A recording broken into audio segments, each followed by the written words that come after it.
Hello प्यारे बच्चों, कैसे हो सभी। गणपति वैभव में आपका स्वागत है। आज मैं लेकर आया हूँ आपके लिए चैप्टर 1 का थर्ड पार्ट, जिसमें हम शुरुआत करेंगे ऊष्मा शोषी अभिक्रिया से। जैसा कि आप जानते हो, मैंने यहाँ तक पढ़ा दिया था कि यह शोषण अभिक्रिया क्यों प्रमुख होती है, इसके उदाहरण क्या क्या होते हैं।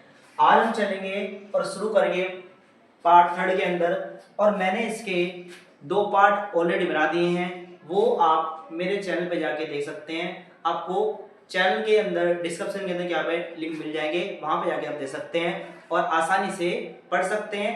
अब चलते हैं देर ना करते हुए भैया जी की क्लास में, चलो फटाफट। बेटा ऊष्मा शोषी, अरे भैया ऊष्मा शोषी क्या होती है? ऊष्मा शोषी, ऊष्मा शोषी का मतलब हुआ जहां पे ऊष्मा की बात हो रही है। अब ऊष्मा शोषी की अभिक्रिया क्या होती है? जहां पर ऊष्मा शोषी अभिक्रिया क्या होती है?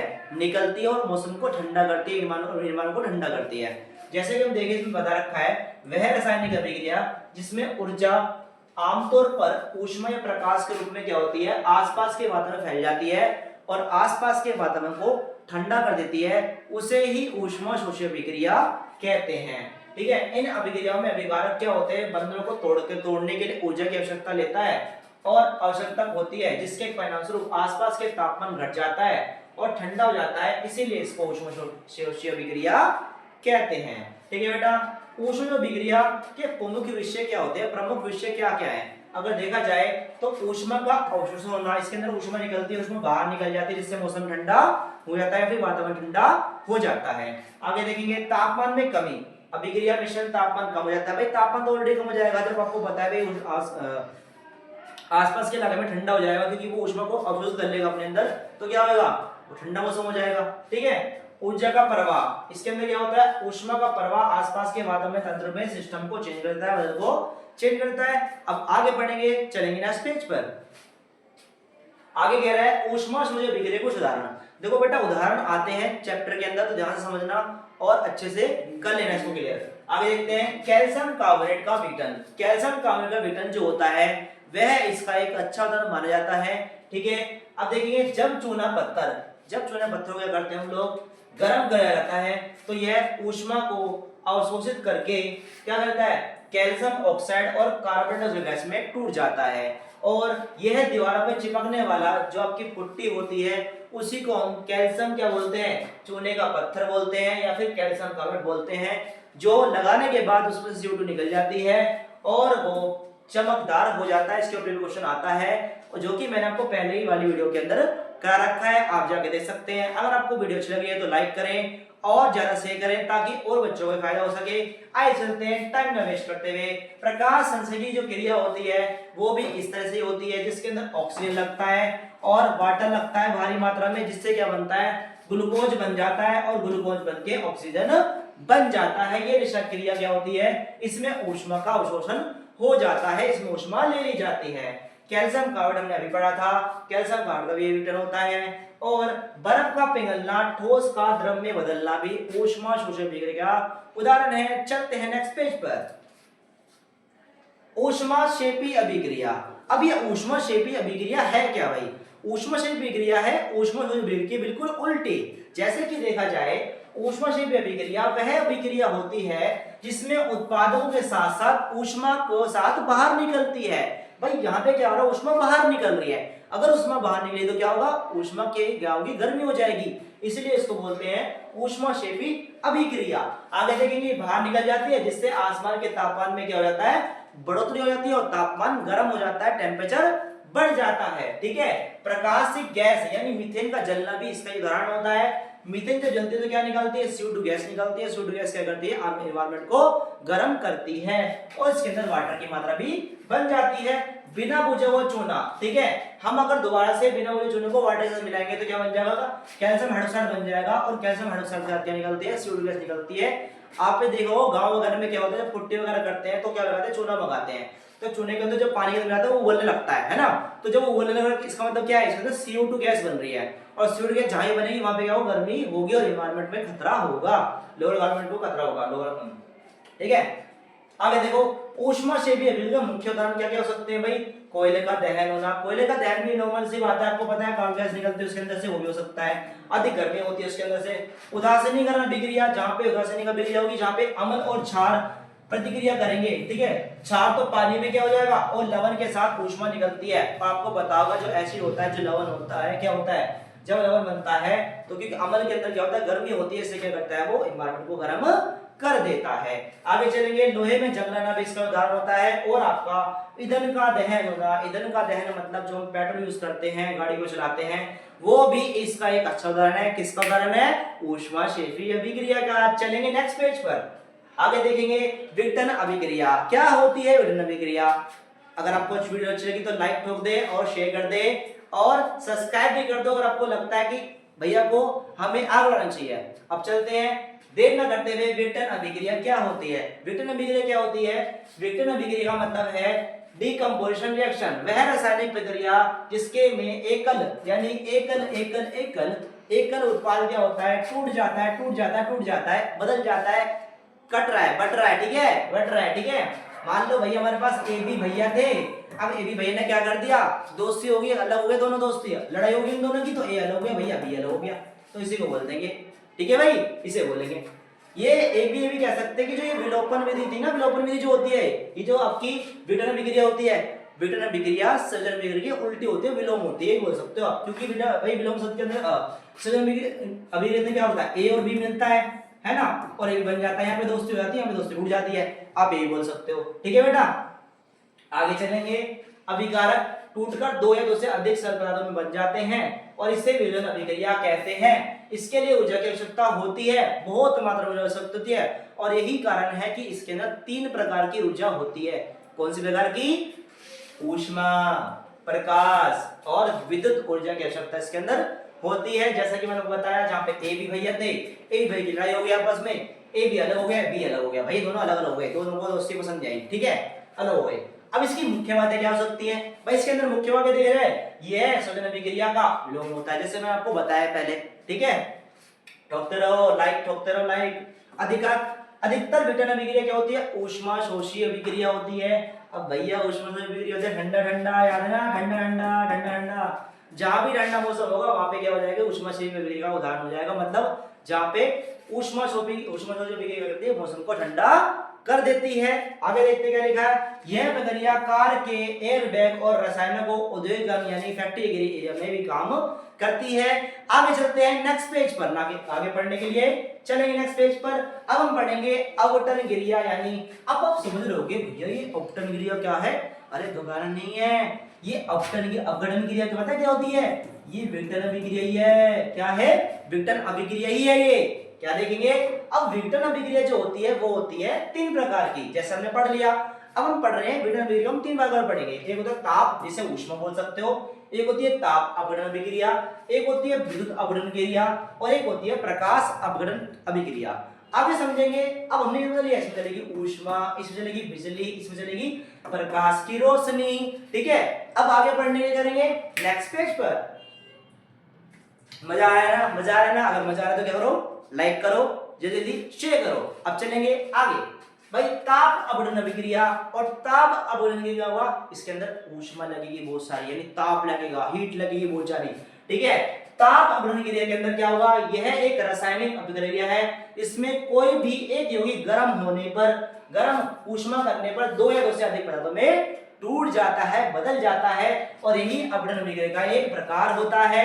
जैसे कि आपको बताऊं, इसमें ऊष्मा शोषी अभिक्रिया होती है, ठंडा ठंडा मौसम, याद है ना, ठंडा ठंडा, ठीक है। और इससे सर प्रतीक क्या होता है, इसका प्रतीक का मतलब होता है गर्मी। क्या होता है? गर्मी का साइन लगाते हैं इसमें, इसे ट्रायंगल भी बोल जाता है, और जो ऊष्मा को दर्शाता है। आगे देखेंगे क्या लिखा है, ताप अपघटन अभिक्रिया के कुछ उदाहरण हैं जो कि आपको समझने चाहिए, और जो कि आपके पेपर यानी बोर्ड के एग्जाम में फोड़ देंगे, ठीक है भाई। कैल्शियम कार्बोनेट का तापीय अपघटन क्या होता है? चूने का पत्थर। भाई चूने का पत्थर बहुत आ रहा है, तो चूने का पत्थर मान लो आपको 100 कितना 110% कम से कम बाबू आएगा, तो अच्छे से कर लेना, अच्छे से चैप्टर से, ठीक है। ये कौन कह रहा है? ये कह रहा है भैया जी। क्या कह रहे हैं? भैया जी आपके कह रहे हैं, जब कैल्शियम कार्बोनेट को गर्म किया जाता है तो यह कैल्शियम ऑक्साइड बिना बुझा हुआ चूना और कार्बन गैस निकालता है। और मैं आपको बार बार बता चुका हूं कि यह जो होता है, ये क्या होता है, ये हम जो दीवार पे पुट्टी करते हैं, पेंट करते हैं, पुट्टी करते हैं ना, तो ये वही होता है, ठीक है, जिसे पीओपी बोला जा सकता है। और CO2 जो CO2 गैस है वो निकल जाती है और इसको लगने से क्या होता है, यह चमक वाला बन जाता है। तो इसका ऑप्शन आता है, तो अच्छे से कर लेना, कंजूसी मत करना, नंबर फोड़ने हैं भाई इस बार। ठीक है, आगे देखेंगे, आगे क्या लिखा है, लेड नाइट्रेट का तापीय अपघटन। भाई ये क्या चीज है भाई, अरे कुछ नहीं है ये। लेड नाइट्रेट क्या होता है, वो गर्म करने पे क्या करेंगे, जब उसको गर्म करेंगे क्या हो, तो क्या हो जाएगा, टूट जाएगा, ये हो जाएगा लेड ऑक्साइड और ये बन जाएगा नाइट्रेट, अलग हो जाएगा लेड ऑक्साइड और ऑक्सीजन गैस इसमें निकल जाएगी। तो ये भी किसका उदाहरण है, ये भी आपकी किसका उदाहरण होता है, ये भी ताप अपघटन का उदाहरण है। अगर फेरस सल्फेट को देखा जाए तो फेरस सल्फेट भी इसका उदाहरण होता है, फेरस सल्फेट भी इसका उदाहरण होता है और फेरस सल्फेट बड़ा ही टूट जाता है अपने में, क्या हो जाता है, फेरस ऑक्साइड बन जाता है और सल्फाइड इसके अंदर से अलग निकल जाती है। और क्या निकल जाता है, देखो इसके अंदर एक तो निकलता है सल्फर डाइऑक्साइड, एक निकलती है sulphur trioxide, dioxide trioxide, dioxide trioxide. मजा आ रहा है ना, ठीक है। जिंक कार्बोनेट का अपघटन, अब जिंक कार्बोनेट का अपघटन देख लेते हैं। भाई जिंक कार्बोनेट दे रखा है, अब जिंक कार्बोनेट टूट जाता है हीट करने पर और जिंक बन जाता है ऑक्साइड और जिंक ऑक्साइड बनने के बन जाता है CO2 गैस, CO2 गैस, ठीक है। आगे देखेंगे सिल्वर नाइट्रेट का अपघटन।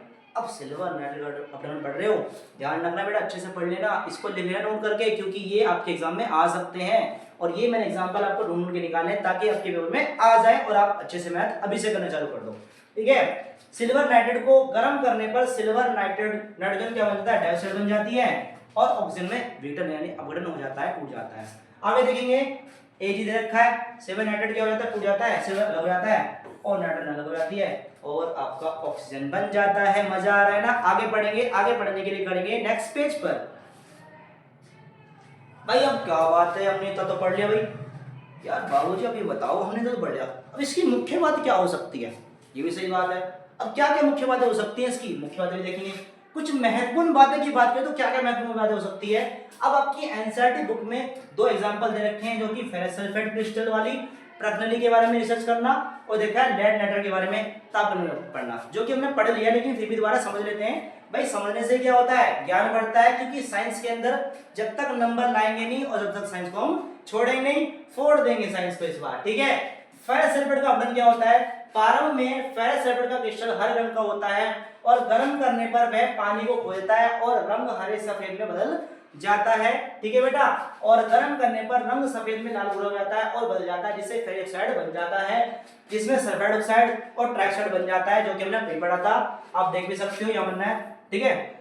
ऑक्साइड यहाँ बनना है ट्राइऑक्साइड, ठीक है। अब ऐसे क्या होता है, लेड नाइट्रेट के अंदर भी होता है, रासायनिक अभिक्रिया होती है जिसमें लेड नाइट्रेट हो जाता है और हीट करने में क्या होता है, ये लेड ऑक्साइड और नाइट्रेट अलग हो जाता है, बदल जाता है। अब आपको पूछता है कलर के बारे में, ध्यान रखना, ये जो नाइट्रेट का है ये सफेद पाउडर का होता है, लेकिन जब इसको सॉरी हीट किया जाता है क्या होता है, ये हो जाता है गहरे भूरे रंग का बन जाता है, ठीक है। इसका निष्कर्ष क्या होता है कि हमें सावधानी प्रयोग करना चाहिए, टूट भी सकता है, नुकसान हो सकता है। बेटा कोई भी अगर एग्जांपल करो ना, तो सबसे बड़ी बात तो ये है कि आप उसको क्या करो, सावधानी से करो और टीचर की निगरानी में भी, किसी बड़े निगरानी में करो, ताकि आपको कोई खतरा ना हो, जिसको नॉलेज उसकी निगरानी में करो, ठीक है बेटा। एक मैं आपको इन्फॉर्मेशन देना चाहता हूँ कि बेटा आप पढ़ रहे हो मेरे पास, जब तक मुझसे पढ़ रहे हो और जब तक आपके 10th के एग्जाम नहीं आते साइंस के बोर्ड के, आखिरी दम तक मैं आपके साथ रहूंगा और आपको 100 to 100 लेवानी में आपकी मदद करूंगा। अगर आप पढ़ने वाले हो तो आप मेरे साथ हो, अगर आप पढ़ने वाले नहीं हो तो आपके साथ कोई भी नहीं हो सकता, क्योंकि हम कितनी मेहनत कर ले, जब तक आप मेहनत नहीं करोगे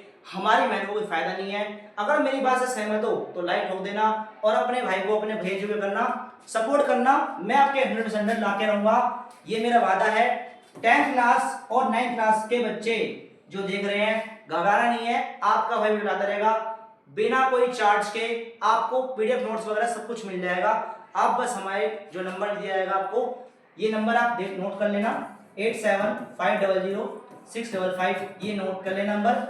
आप क्या करें, इस पे हाई भेज देना मेरे व्हाट्सएप पे, आपको इस पीडीएफ की नोट्स मिल जाएंगे बिल्कुल फ्री, ठीक है। तो पढ़ना है और फोड़ना है और अपने माँ का नाम रोशन करना है, इसलिए चलेंगे आगे बढ़ेंगे फटाफट से। एक मिनट बच्चों, थोड़ी गलती हो गई, ये आपकी कितने हो गए, यहाँ पे एक नंबर आएगा, ठीक है, 8750065563, ठीक है बेटा। उसके सॉरी आगे बढ़ेंगे, देखो अब आगे देखेंगे विद्युत अपघटन अभिक्रिया। अब इसके अंदर क्या होता है, विद्युत अपघटन अभिक्रिया के अंदर क्या होता है, यह अभिक्रिया क्या होती है, एक ऐसी रासायनिक अभिक्रिया होती है जिसमें किसी भी विद्युत अपघटन कि जलीय विलयन में गलित अवस्था में उसे रखा जाता है। अब देखो विद्युत है, यहाँ पे क्या है, इलेक्ट्रिसिटी है, इलेक्ट्रिसिटी का यूज करके बनाया रहा है नहीं, इलेक्ट्रिसिटी का हम क्या कर रहे हैं, बिजली का प्रयोग करके तब किसी चीज को तोड़ रहे हैं, तो उसे बोलेंगे इलेक्ट्रिसिटी अभिक्रिया। अब ये क्या होती है, गलित अवस्था, मतलब यहाँ पे गलने वाली जो चीज होती है उसको दला के क्या करता है, तोड़ा जाता है, ठीक है। तो इसमें क्या हो जाता है, ये प्रयासद विद्युत ऊर्जा के उपयोग किया जाता है। एक यौगिक को उसके घटक तत्व तोड़कर प्रक्रिया होती है इसके अंदर। और अगर देखा जाए सेल संरचना की बात करें, इसमें विद्युत का अपघटनीय सेल होते हैं, जिस दो इलेक्ट्रॉन एक एनोड पर एक कैथोड पर होते हैं, जो कि बाई बैटरी पर होते हैं। आप ये सोच रहे हो कि एनोड कैथोड क्या है, इसके लिए मैं एक सेपरेट में बना दूंगा आपकी, जिसमें आपको खुद समझा दूंगा एनोड कैथोड क्या होता है, तो टेंशन मत लेना, घबराना मत, ठीक है बेटा। प्रक्रिया, जब विद्युत धारा प्रवाहित की जाती है तो उसके अंदर से क्या निकलता है, आयनिक यौगिक आयनों में टूट जाते हैं। हीट करने पर क्या हो जाता है कि भाई इलेक्ट्रिसिटी भी हीट होती है ना, जो कि धनायन चार्ज होते हैं और ऋणायन चार्ज होता है। देखो धनायन चार्ज होता है वो कैथोड पे होता है, और ऋणायन चार्ज जो होता है वो आपके क्या होता है, एनोड पर होता है, और वो अलग अलग बदल जाते हैं। इस तरह देखो जो नमक होता है हमारा, ठीक है, सोडियम क्लोराइड होता है, वो क्या होता है, क्लोराइड होता है, इसमें क्या होता है, सोडियम लग जाता है और क्लोराइड अलग हो जाता है, ठीक है। आगे देखेंगे, यहां पर देखो बेटा, ठीक है, एक मिनट रुको,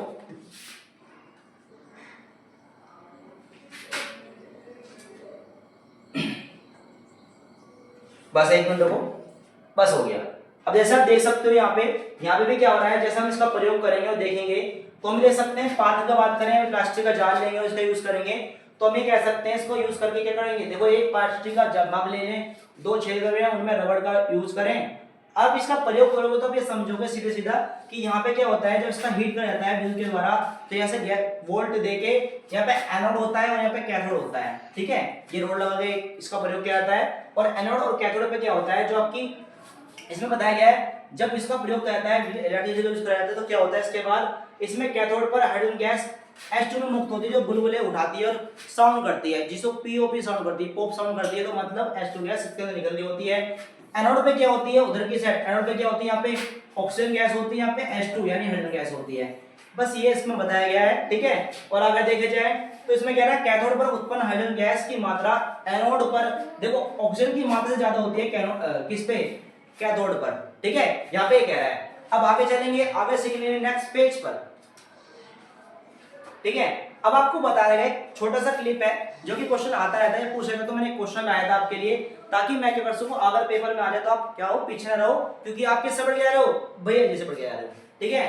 पानी में एसिड की बूंदों का उपयोग क्यों करते हैं, देखो जो एसिड होता है, जो अम्ल होता है, ठीक है, इसको अम्ल भी कहते हैं, ठीक है, जो अम्ल होता है, जब पानी में एसिड या अम्ल मिलाया जाता है तो यह एक अत्यधिक ऊष्मा सूचक बिक्री हो जाती है, और यानी इसमें बहुत ज्यादा क्या हो जाती है, गर्मी पैदा हो जाती है, और यदि पानी को एसिड में डाला जाएगा तो क्या होगा, वो हमें खतरा पैदा कर सकता है, ठीक है। तो उत्पन्न होने वाली गर्मी से पानी अचानक उबलकर हो सकता है और खराब कर सकता है, और हमारे त्वचा पे जो यूज कर रहा है उसको खतरा दे सकता है। तो इसीलिए क्या कहा जाता है, इसके सामने में देखिए, पानी में एसिड अम्ल की बूंदों को उपयोग मुख्य रूप से सुरक्षा कारणों से और एसिड से उपतला दंड यूज करना चाहिए।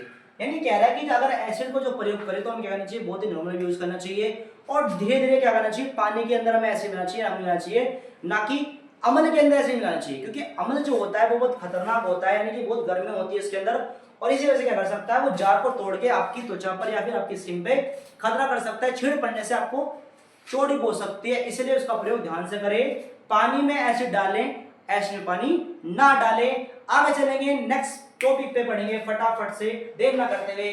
अब हम पढ़ेंगे प्रकाश अपघटन। क्या होता है प्रकाश अपघटन क्रिया, देखो प्रकाश अपघटन क्रिया होती है, प्रकाश यानी सूर्य की रोशनी, भैया सूर्य तो हमारे देवता है जी, प्रकाश अपघटन क्या हो रहा है भाई, प्रकाश कहां पीछे रह जाएगा, सूर्य भी तो आना चाहिए ना, सूर्य कहां रह जाएगा, तो इसलिए क्या करा, प्रकाश अपघटन वह प्रक्रिया होती है जिसमें सूर्य के प्रकाश या पराबैंगनी किरणों से ऊर्जा का उपयोग करके कोई पदार्थ या सरल यौगिक में तोड़ा जाता है, उसे कहते हैं हम लोग, जिसे कि आपको दिखा रखा है सिल्वर क्लोराइड जो होता है, सिल्वर क्लोराइड जो होता है का उपयोग करा जाता है, और प्रकाश, सूर्य के प्रकाश में सफेद दूसरे कलर का होता है ये, और जब इसको क्या करते हैं, तोड़ा तो क्या बन जाता है, ये सिल्वर का बन जाता है, रंग बदल जाता है इसमें, जहां पर सिल्वर को क्लोरीन जो गैस है वो विघटन में जाती है और बदल जाती है। अब आपको नहीं समझ में आएगा कोई बात नहीं, मैं हूं ना, ठीक है। इसमें क्या लिखा है, जो सिल्वर क्लोराइड होता है, ठीक है, सिल्वर क्लोराइड को तोड़ा जाता है और जब सिल्वर प्रोडक्ट को सन की रोशनी में, अरे भैया सन भैया ये देखो बना दिया, अरे भाई थोड़ी ड्राइंग अच्छी नहीं मेरी, ठीक है हंसना मत यार, ठीक है। सिल्वर को अलग कर देता है और क्लोराइड को अलग कर देता है, ये है इसके रिएक्शन, ठीक है। सिल्वर ब्रोमाइड को भी ऐसे होता है, इसके अंदर सिल्वर अलग ब्रोमाइड अलग हो जाती है, ठीक है। और ये फोटोग्राफी भी क्रिया होती है, याद है ना, फोटोकॉपी करवाते हो ना तुम लोग, याद है ना, सब करवाते हैं फोटोकॉपी। तो फोटोग्राफी जो होती है वो इसमें ही होती है, इन्हीं वजह से बनती है फोटोग्राफी, जो हम करते हैं पेंटर वगैरह करवाते हैं, इन्हीं वजह से इस्तेमाल होती है। ओजोन का विघटन, ओजोन लेयर सुना होगा तुमने यार, नहीं सुना होगा तो आप पढ़ोगे, ठीक है, 10th क्लास के लास्ट चैप्टर के अंदर, ठीक है, वो सेकंड टर्म में आएगा आपके, ठीक है। और ओजोन लेयर, ठीक है, ओजोन लेयर होती है ऑक्सीजन के O2 बन जाता है इसके अंदर, जिसमें टूट जाता है। एक और खास बात आपको बताना चाहूंगा मैं, इसके अंदर ध्यान रखना कि आपके फाइनल वाले एग्जाम के नंबर जुड़ेंगे तो आपको अभी से बूंद बूंद से घड़ा बनना पड़ेगा, और जो आपके मार्च में एग्जाम होंगे, ठीक है, मार्च या अप्रैल में एग्जाम होंगे, वहां तक आपको पढ़ना पड़ेगा। तो नोट्स वगैरह बना के रखना अपने, और भैया जिससे पढ़ते रहना, और कहीं भी दिक्कत हो डाउट क्लियर करने के लिए नंबर दे रखा है आपको, नंबर पे कॉल कर लेना, कोई दिक्कत नहीं, नोट्स वगैरह सब कुछ मिल जाएंगे, वो भी फ्री में, फ्री ऑफ कॉस्ट। आपका भाई आपके लास्ट पेपर तक साथ देगा, टेंशन नहीं लेनी, ठीक है बेटा। आगे बढ़ेंगे। सिल्वर क्लोराइड सफेद सूर्य प्रकाश में होता है और धसुरे यानी ग्रे कलर का बन जाता हो जाता है, ठीक है। जब इसमें रोशनी पड़ती है सिल्वर की तो ये बदल जाता है, और बदलने से क्या होता है, ये ग्रे कलर हो जाता है। आपके एनसीईआरटी में दे भी रखा है इसके बारे में, ठीक है बेटा। तो मैंने कोई टॉपिक नहीं छोड़ा नहीं हो, आपकी एनसीईआरटी में ऐसा कोई टॉपिक नहीं छोड़ा हो, सब कुछ टॉपिक मिलेंगे इसमें, ज्यादा ही मिलेगा कम नहीं मिलेगा, टेंशन मत लेना। आगे देखेंगे फोटोग्राफी में क्या आता है, पीली हरी निकलती है इसके अंदर, क्लोरीन जो गैस निकलती है। अब हम पढ़ेंगे, जो आगे पढ़ेंगे बेटा, आगे विस्थापन अभिक्रिया के बारे में, जो कि मेरा लास्ट पार्ट होगा इस चैप्टर का। और अब हम लास्ट पढ़ेंगे, फोर्थ पार्ट के अंदर। मिलते हैं नेक्स्ट क्लास के अंदर नई एनर्जी नए जोश के साथ। पढ़ते रहिए, बनते रहिए और साइंस को फोड़ते रहिए। मिलेंगे नेक्स्ट पार्ट में, फोर्थ पार्ट में। जय हिंद, जय भारत। अगर आपको वीडियो अच्छी लगी है तो लाइक करें, शेयर करें, कमेंट करें, और आपको लगता है भैया जी को बढ़ाना है तो सपोर्ट करें और सब्सक्राइब करें। जय हिंद, जय भारत।